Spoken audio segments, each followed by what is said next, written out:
Salut à toi, bienvenue dans l'Instant Vertical, le podcast qui pointe vers l'essentiel, qui remet de l'absolu dans ton relatif et qui plonge dans la verticalité de cet instant.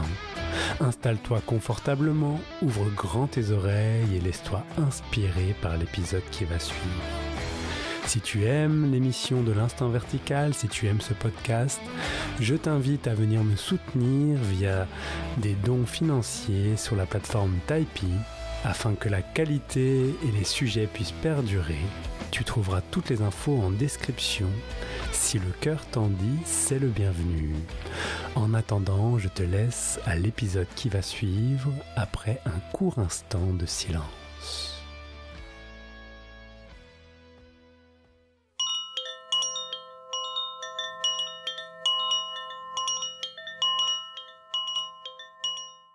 Bonjour, bienvenue sur l'Instant Vertical. Aujourd'hui, je suis avec Nelly Dipti. Salut Nelly. Salut Benjamin. Alors là, tu es en voyage en Inde, donc on entend bien les oiseaux et le vent derrière toi. Et aujourd'hui, nous allons faire ensemble un épisode sur la voie de la dévotion. Tu es en Inde parce que tu es actuellement chez Amma et tu avais envie d'avoir un partage sur la dévotion. C'est ça? Oui, oui, comme tu proposais des sessions sur les voies directes, ça me semblait évident pour moi en tout cas.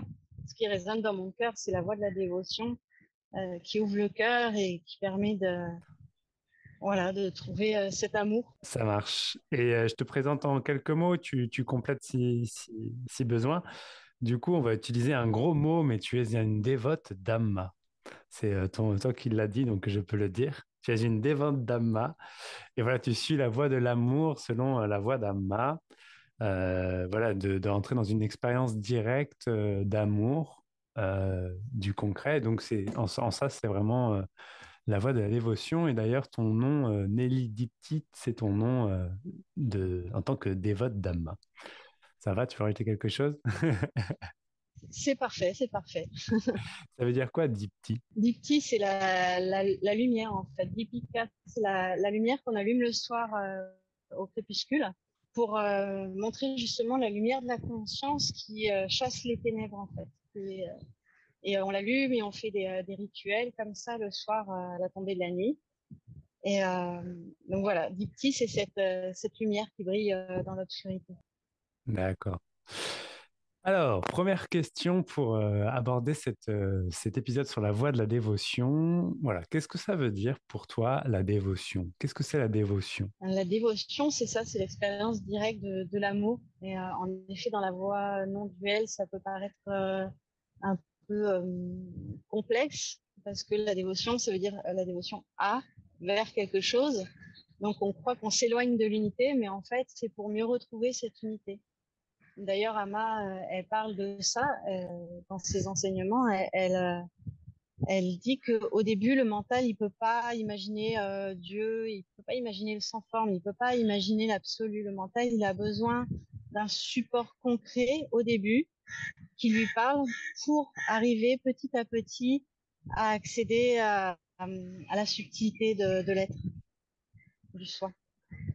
Donc Hmm. ça peut passer au début par donc un gourou, encore un autre gros mot, hein, un gourou extérieur, un maître ou une divinité pour développer donc les qualités du cœur comme ça et pouvoir rendre vraiment tangible l'expérience de cet absolu, de cette chose qu'on a du mal à expliquer, qu'il n'y a pas de mots hein, Hmm. pour cerner. C'est pour ça il faut passer des fois par un chemin concret pour arriver à l'absolu. Hmm. Comme si, du coup, l'expérience directe de l'amour, bah, c'était le chemin concret pour aller goûter, même si l'amour est sans forme, comme tu l'évoquais, ou voilà, eh bien que c'était une manière de passer à travers l'amour des uns et des autres, d'accéder dans l'expérience du sans forme, en fait. Ouais, c'est ça, tout à fait. Et en ouvrant notre cœur, et ben, au début, on peut ouvrir notre cœur à quelqu'un qui est un exemple pour nous. Donc, il y en a pour qui la nature elle-même est le gourou. Un exemple de générosité, Amma cite souvent l'arbre. L'arbre, il nous donne de l'ombre. il nous donne des fruits, il nous donne donc la fraîcheur, il transforme le carbone en oxygène. Donc la générosité de l'arbre, ça peut être déjà aussi une voie de dévotion, la nature, de voir combien on reçoit et en fait de canaliser son mental sur les bonnes choses, sur sur ce qui nous nourrit et ce qui ouvre le cœur, en fait, ça va nous aider à faire cette expérience-là de plus en plus et répandre cette expérience à toute la création dans différentes situations. Des Hmm. situations où avant on n'aurait jamais vu l'amour. Et ben là, d'avoir entraîné son mental, son être à sentir l'amour, petit à petit, on va pouvoir l'étendre à toute la création. Hmm. Et quand tu parles de sentir l'amour, du coup, il s'agit de aimer et être aimé, les deux? Ou c'est aimer dans un Oui, sens? non, c'est les deux, ouais, ça va dans tous les sens même. Même il y a peut-être plus de sens que ça d'ailleurs.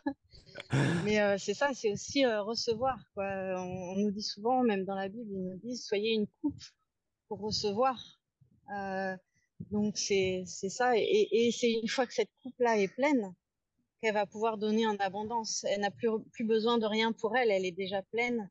Donc là, c'est qu'un jaillissement continu dans toutes les directions et sans compter. Et c'est-à-dire que si la coupe, devient pleine à un moment, c'est-à-dire qu'elle peut être crue comme pas pleine à un autre moment, et que lorsqu'elle n'est pas C'est pleine, ça, c'est difficile de pouvoir regarder autre chose que son petit nombril. c'est ça. C'est ça, c'est Mm. qu'au début, on a besoin de remplir pour pouvoir rejaillir. Moi, Mm. personnellement, ça a été comme ça pendant longtemps. J'ai cru au vide, mais le vide manque, en fait. Mm. Vide manque, souffrance. Et il m'a fallu, voilà, tout ce processus pour venir sentir combien, en fait, le vide n'est rien d'autre que le plein, sous un autre aspect. C'est une vue de l'esprit. C'est Mm. une impasse du mental qui croit que les choses sont séparées les unes des autres, qu'il y a des fois du vide, des fois du plein, mais que, en fait, cette source, elle est partout en tout. Ama utilise aussi la métaphore dans les enseignements de l'Inde de la flûte. La flûte a besoin d'être libre pour pouvoir laisser passer le souffle divin et jouer sa mélodie à travers.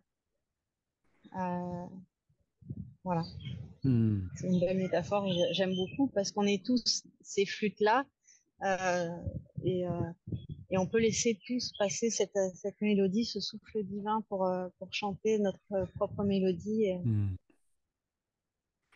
Oui, du coup, par rapport à quand tu évoquais tout à l'heure les voies directes, il y a de la voie de la connaissance, on pourrait dire, qui est la voie de l'investigation. Je ne suis pas ceci, je ne suis pas cela, neti neti, etc.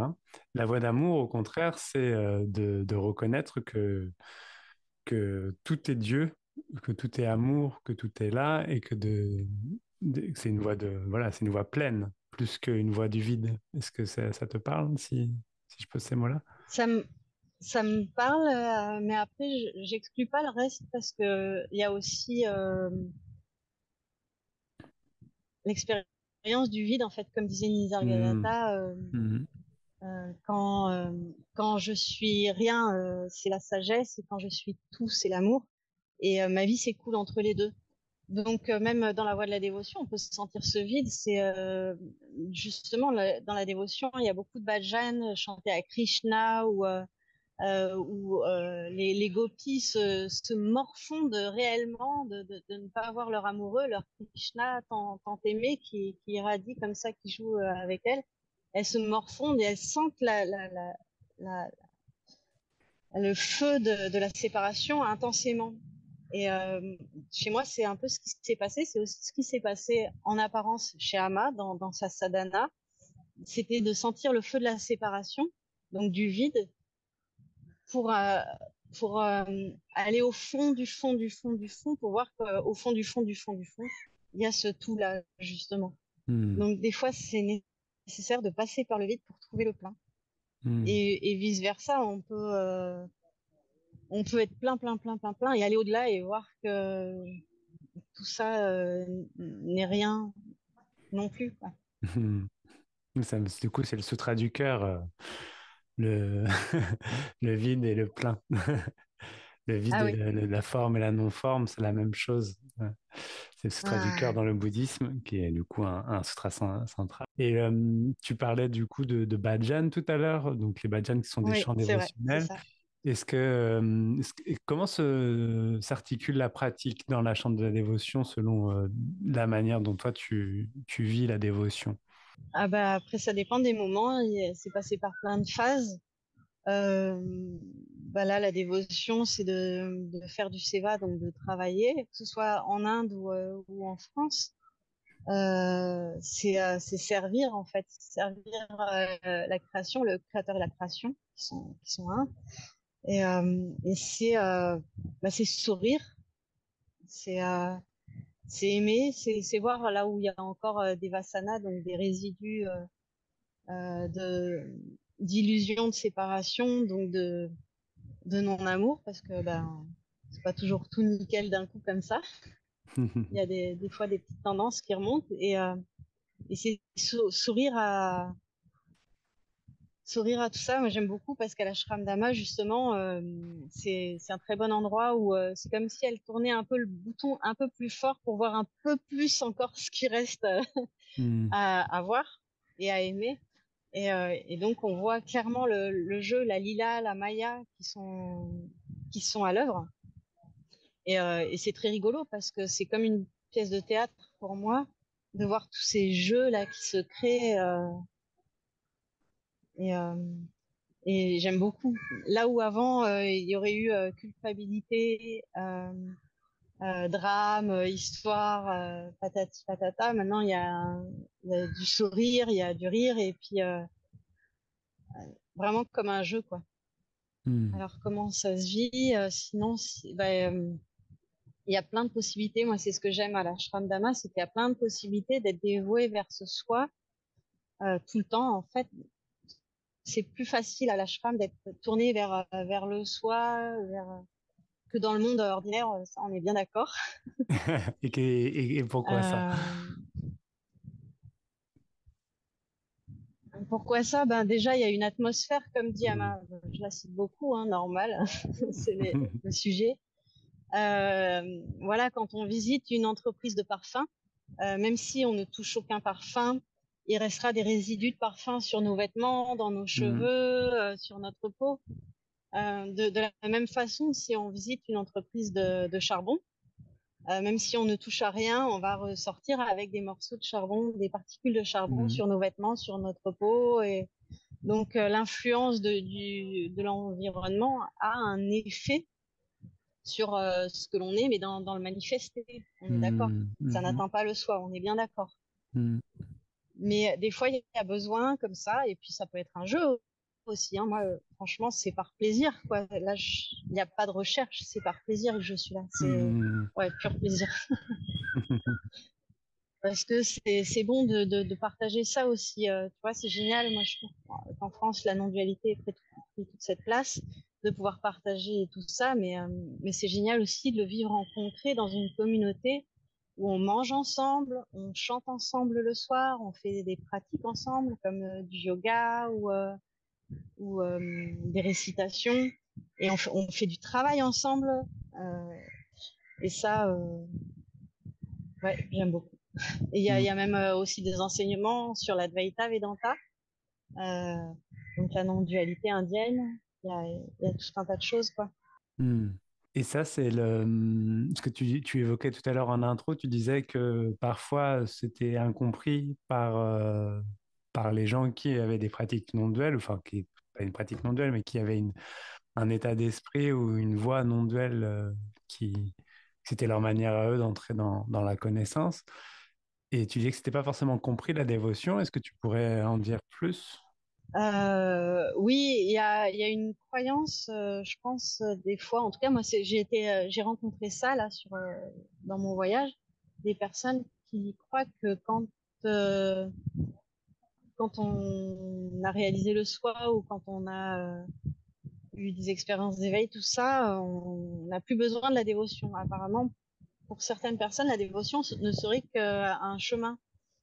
Et, euh, mais on peut rester dans ce plaisir, cette joie de vivre ça, même sans recherche après. Et du coup, oui, c'est possible de, c'est possible de rester dans une dévotion apparente, bah, juste pour jouer le jeu de la vie, comme il est dit, hein, avant, on fait la vaisselle, on coupe du bois, on va chercher de l'eau. Après, on fait la vaisselle, on coupe du bois, on va chercher de l'eau. Hmm. Et on peut tout à fait profiter de cette ambiance-là, si ça résonne chez nous, bien sûr. Est-ce que dans ce que tu dis, peut-être que j'essaye pour bien resituer un petit peu, tu disais que les personnes ne comprenaient pas que à un certain moment, que la dévotion soit encore au centre de la pratique spirituelle, c'est- puisqu'elle n'aurait soi-disant pas de raison d'être. C'est ça que tu voulais dire? Dans la non-compréhension, on va dire, de cet aspect, ça crée une dualité de créer de la dévotion. Oui, voilà, voilà, c'est ça. Pour ces personnes-là, la dévotion n'est pas compréhensible dans la non-dualité parce que c'est la dévotion vers quelque chose, Hmm. quelqu'un. Et, euh, et donc, ils voient pas l'intérêt parce qu'ils recherchent le un. Ils voient pas l'intérêt de passer par un objet pour y accéder. Euh, et alors qu'en fait, voilà, c'est là tout le chemin de la dévotion, c'est de s'immerger, en fait, de fusionner. Par exemple, dans les bhajanes que l'on chante le soir, bah là, il y a personne qui travaille à cette heure-là, quasiment. On est tous au repos. C'est entre 7 heures et 8 heures du soir. Et, euh, et là, on est tous tournés vers la divinité, en fait, ce qui nous relie. Donc là, en l'occurrence, c'est Ama. Et les chants sont à la mère divine, à Krishna, à Shiva, à Ganesh. Comme ça, il y a la diversité. Et là, on sent vraiment que tous les cœurs sont tournés vers une seule et même direction. Et là, c'est possible même concrètement de sentir cette unité avec d'autres humains. Donc ça permet vraiment d'ouvrir le cœur et il se passe vraiment des belles choses. C'est du monde phénoménal, on est d'accord. Hmm. Mais ça tend à montrer cette unité sous-jacente euh, dans le quotidien, dans le vécu. Hmm. Et il y a beaucoup de gens qui sont bouleversés par ces chants-là, quoi, qui pleurent. Et ça, c'est aussi l'ouverture du cœur, quoi. Quand euh, quand il y a la dévotion, il y a des pleurs. Ama dit une méditation intense avec des pleurs, même si c'est 1 minute, ça équivaut à 1 heure de méditation, d'effort de méditation. Juste d'avoir ces pleurs de dévotion là, ça équivaut à 1 heure de méditation. Parce que voilà, là, l'expérience, elle est concrète. Donc, ces bhajans, c'est la pratique que tout le monde aime. Parce que bah, déjà, on a travaillé toute la journée, tout ça, machin. On se repose enfin. Et on est tous pointés vers la même direction, une divinité. Donc là, en l'occurrence, à l'ashram d'Ama, c'est Ama. Mais les chants sont autant à la mère divine qu'à Shiva, qu'à Krishna, qu'à Ganesh, etc. Et là, en fait, c'est le moment où, comme dit Ama aussi, les chants euh, font taire le mental parce que le mental est dirigé vers une pratique, donc il est concentré. Et donc là, le mental peut se déposer et le cœur s'ouvrir. Ça permet comme ça, de chanter tous ensemble, de sentir vraiment cette unité.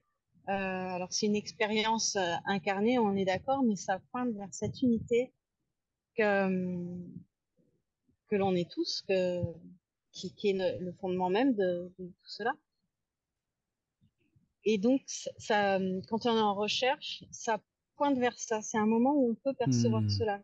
Comme quand on nous demande, quand on se demande quelle sera ma prochaine pensée, paf, il y a un moment de silence, un moment, euh, un espace comme ça qui nous fait goûter cela. Et dans ces bhajans-là, c'est un peu ce qui se passe. Le mental se tait, il est occupé à une activité, Hmm. donc, et le cœur peut s'exprimer. Voilà. Et c'est vraiment une belle pratique qui nous réunit tous, ouais. Hmm. Qui peut amener donc les larmes comme ça. Et elle m'a dit que verser des larmes pendant la méditation ou pendant les bhajans, ça équivaut à 1 heure de méditation intense.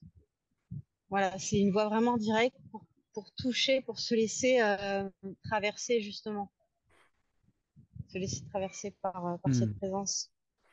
Est-ce que le fait de pas de dévotion, est-ce que si je te parle d'abandon, au final, de s'abandonner totalement on va dire, je sais pas, à ce qui est plus grand que soi, est-ce que c'est pas justement la finalité? On parle de surrender quand on n'a pas vraiment d'équivalent en français de surrender.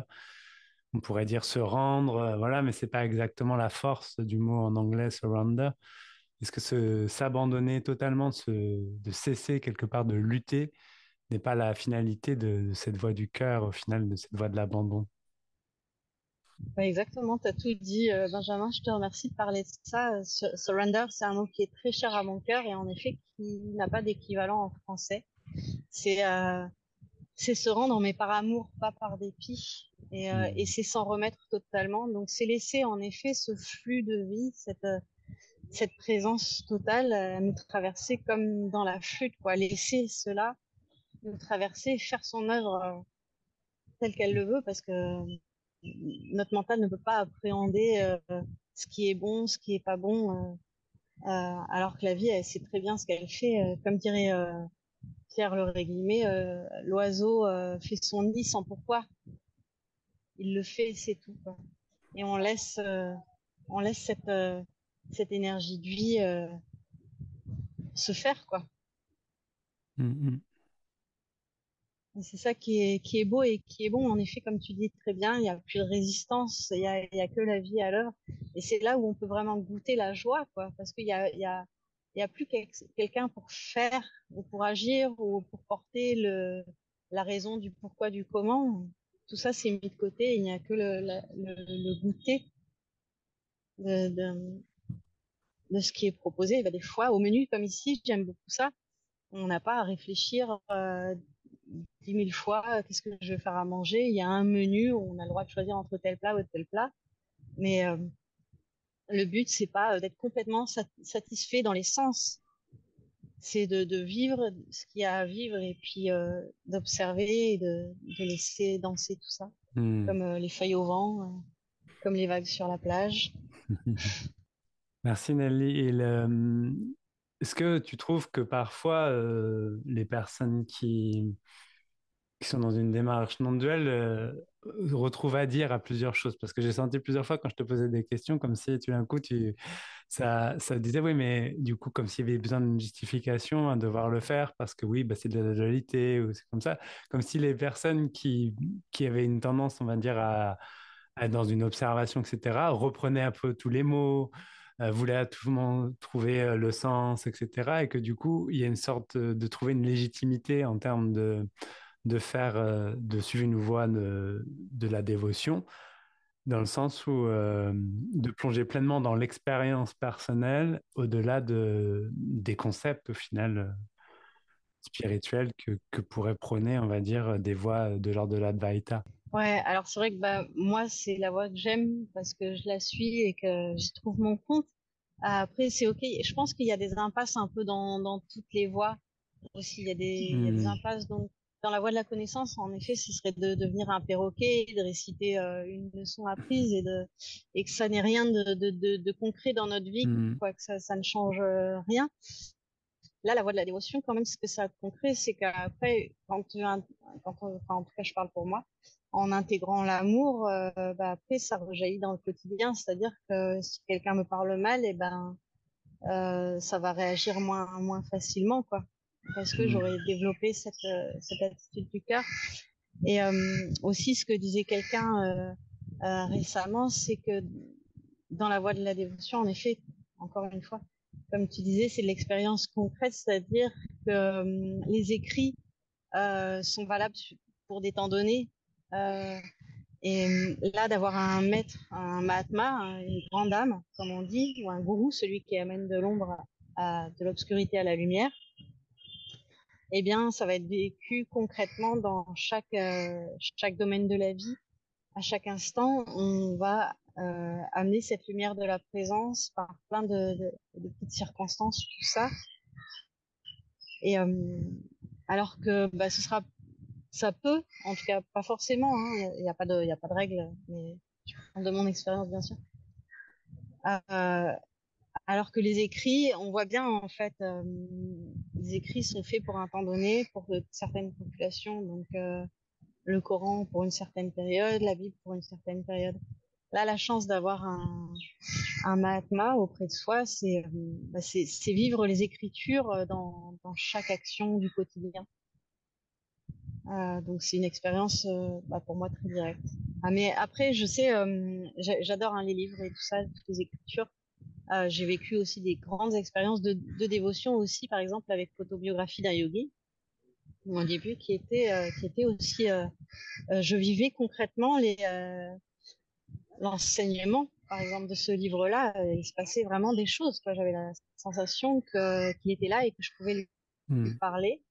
Donc, autobiographie d'un yogi de Yogananda. Ouais, ouais, tout à fait. Ouais, on peut vivre des choses extraordinaires aussi avec les livres. Et voilà, que ce soit vécu, quoi. Bon, Hmm. après, chacun.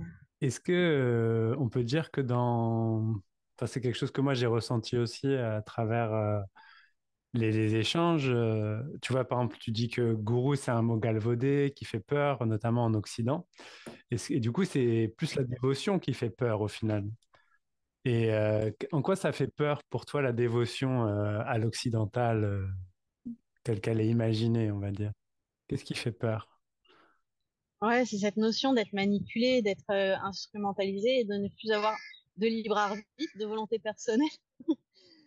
Donc ça fait peur de devenir un objet, un robot, alors qu'on est déjà des robots de notre conditionnement occidental. On est déjà complètement manipulé, on est conditionné.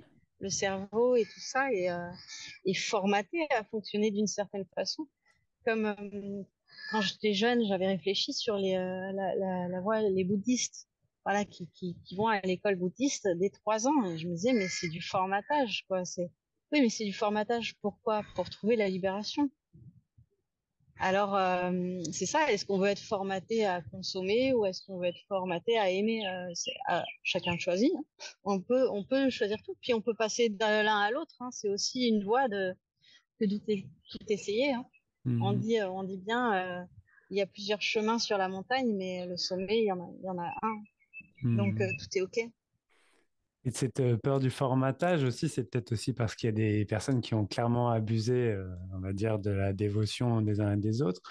Peu importe quelque part ce que l'humain fait, au final, la dévotion, que ce soit de la dévotion entre quelqu'un qui abuse ou quelqu'un qui n'abuse pas, ça reste la même au final. Et c'est elle qui est importante, peut-être. Vas-y, répète. Bah, par exemple, si tu as de la dévotion envers quelqu'un qui abuse et quelqu'un qui n'abuse pas, au final, la dévotion, peut-être ça fait pas la même chose, mais je veux dire, la dévotion elle-même fait la même chose. Ouais, ouais, ouais. Il y a une personne qui en parle bien, ça aussi, qui a été influencée par un mauvais gourou, mais finalement, elle se rend compte que ça a été une bénédiction pour elle parce qu'elle a énormément appris et, euh, et on peut se réaliser auprès de maîtres pas réalisés. Si on a la foi et qu'on y croit, eh ben, on peut tout à fait se réaliser. Et au-delà de ça, justement, voilà, le chemin que ça peut prendre, c'est que de rencontrer des faux gourous et de tomber, enfin, peut-être dans ce piège-là, c'est d'apprendre à un moment donné le discernement et trouver le gourou, parce que l'ultime gourou, il est à l'intérieur de soi, en fait. Voilà, c'est la vie elle-même. C'est ça, c'est d'apprendre à écouter ce gourou intérieur. Et Amma nous parle beaucoup de ce discernement. C'est-à-dire qu'ici, à l'ashram, ça fait longtemps que je viens, il y avait beaucoup de dévotion et d'observation stricte. Et petit à petit, je vois tout le monde grandir en sagesse, vieillir avec des cheveux blancs, mais grandir en sagesse. Donc, en fait, les corps vieillissent, mais la lumière grandit. C'est extraordinaire de voir ça. Et aussi les pratiques s'assouplir parce que le cœur s'ouvre petit à petit. Et donc, chacun peut faire l'expérience de trouver plus de discernement entre ce qui est dit qu'il faut faire et comment ça se met en place. Et donc, c'est ça, en fait, c'est le gourou intérieur. Quelqu'un peut faire quelque chose qu'il faut pas faire, mais elle le fait pour le bien. Par exemple, justement, elle cite une histoire comme ça dans les enseignements. C'est dans le Ramayana, euh, il me semble. Euh, donc il y a le frère de Rama ou quelqu'un comme ça, je me rappelle plus exactement, qui est sur le trône comme ça et quelqu'un vient lui exposer ses problèmes. Et il a des problèmes d'argent, tout ça, et il a du mal. Et donc là, donc le seigneur, je sais plus comment il s'appelle, il prend le sac d'or de sa main gauche et il le donne avec la main gauche, ce qui est pas bien en Inde de donner avec la main Mhm. gauche à cette personne-là. Et là, le seigneur Rama lui dit, mais tu sais que c'est pas bien de donner avec la main gauche. Pourquoi tu l'as fait? Et là, il dit tout simplement, euh, parce que dans cet élan de donner, si j'avais pris le temps de passer le sac de ma main gauche à ma main droite, peut-être mon mental m'aurait dit de pas le faire. Donc, j'ai préféré donner avec ma main gauche, comme ça, j'étais sûre que ce sac d'or allait lui revenir et il pourrait soulager ses problèmes avec ça. Voilà, donc des fois, c'est pas ce qu'il faut faire, mais le gourou intérieur, la sagesse intérieure, l'amour, va amener à faire des choses comme ça. Alors, c'est pas pour ça qu'il faut faire n'importe quoi. Ça demande vraiment un discernement Mhm. de savoir à quel moment, quoi, quand ou comment. Et il y a que cette qualité de présence-là parce que ça se fait tout seul. Voilà. Le mental vient Mhm. pas. Est-ce que la dévotion, ça doit, par exemple, tu parlais d'un gourou tout à l'heure, est-ce que la dévotion, c'est forcément envers une personne ou ça peut être plus envers l'image que l'on a d'une personne ou la présence d'une personne? Tout à fait. Tout à fait. Tout peut être gourou, hein. Le ciel, un oiseau, une araignée qui fait sa toile, l'arbre. Voilà, donc il y en a c'est Mère Teresa, il y en a c'est le Dalai Lama, voilà, il y a Saint François, il y a Jésus, et puis ça peut être une grand-mère qui nous a appris la générosité ou à prendre soin des animaux. Ça peut être un enseignant d'école qui nous a euh, qui nous a enseigné telle ou telle chose et qui a été pour nous un exemple, je sais pas moi, de sagesse ou de justesse. Et en fait, et en ça, c'est ça, on en parle aussi beaucoup. C'est que tout peut être gourou, quoi, vraiment. Même bah, notre voisin qui râle après, bah, il est là pour nous enseigner à avoir plus de discernement sur la limite de chacun. Hmm. La vie, en fait, c'est un gourou. Hmm. Donc même les faux gourous. Même les faux gourous. Même si ça passe par des expériences triviales, difficiles, Hmm. au fond, comme on dit, ce qui ne tue pas renforce. Et puis, donc, si on décide de s'en servir comme un tremplin, c'est génial. L'impasse, ce serait de rester sur une position de victime, et là, on n'apprend rien du tout, quoi. Hmm. Jusqu'au jour où on en aura marre d'être victime et on se dira, bon, est-ce que je peux pas voir un peu les choses d'une autre façon pour Hmm. avancer, quoi.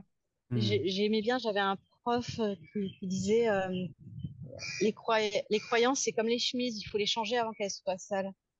Donc, pas rester sur des croyances figées, Hmm. mais réviser toujours nos croyances. Est-ce qu'elles me servent dans mon quotidien? Est-ce que ça m'apporte du bonheur de croire ça ou est-ce que ça me limite? Hmm. Merci, merci. Et si des personnes, je sais pas, imaginons qu'elles sont à l'écoute de cet épisode, se disent, tiens, et si j'avais envie d'aller explorer plus la voie de la dévotion, qu'est-ce que je peux faire? Bah déjà, aller vers ce qui nous ouvre le cœur et voir cette expansion du cœur. Voilà, qu'est-ce que ça fait? Et voilà, les pratiques aussi qui aident à se détendre et à ouvrir le cœur, tout ça, tout Hmm. simplement. Euh, et explorer, pas hésiter à faire marche arrière si ça convient pas. Des fois, c'est bon aussi de persister un peu plus, d'aller voir au-delà de la difficulté, mais surtout, faut écouter son cœur. Hmm. C'est le gourou intérieur, quoi. Merci Nelly, merci. Si des personnes ont envie de partager, de parler avec toi de dévotion, est-ce qu'ils peuvent te contacter? Ouais, ouais. Il y a Facebook, donc Deep Nelly. Ok, ça marche. Eh ben, si vous voulez contacter Nelly, sur Deepti Nelly sur Facebook, donc Deepti, c'est Deepthi, Nelly, C'est avec un ça. Y. Merci Nelly, je te souhaite un bon voyage. Merci, je suis heureuse de partager ces belles énergies avec toi et avec vous tous. C'est une grande joie. Merci Benjamin. Merci, à très vite. Ciao. À bientôt. Je vais.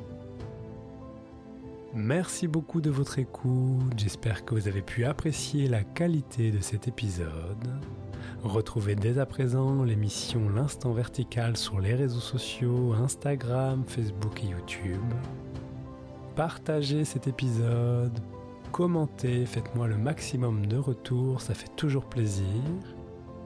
Si vous avez des idées d'émissions, de sujets, n'hésitez absolument pas à m'envoyer un message sur les mêmes réseaux sur lesquels je pourrais vous répondre.